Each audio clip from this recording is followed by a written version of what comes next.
Assalamualaikum warahmatullahi wabarakatuh. Kembali ke channel King Gaming Warga. Assalamualaikum. So kali ni King akan memberikan good news korang. Alhamdulillah King dah buat group King Gaming World korang.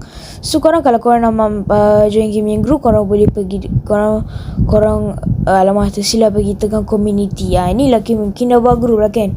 So korang kita akan pergi tersilap pula pergi game. Okay, kita akan pergi ke friends. Korang boleh ejek King punya nama. Sorry tau, King eja salah sikit tau.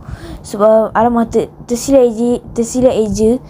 So korang boleh nampak yang orang pakai baju King Gaming World tu lah King.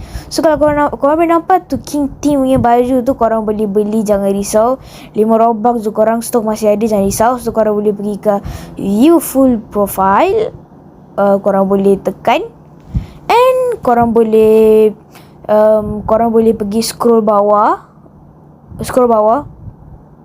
Korang boleh pergi scroll bawah and korang boleh nampak first inilah King Gaming World punya group. Korang dah dirasmikan. King punya community atau group dah disediakan korang. So korang, siapa yang berminat untuk join King punya group,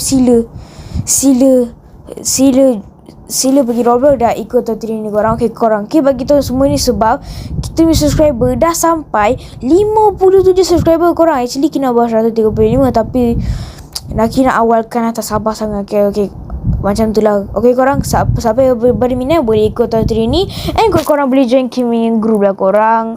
Okay, korang King nak beritahu satu, siapa King tak letak King punya baju dekat King punya store tau, sebab King tak tahu macam mana.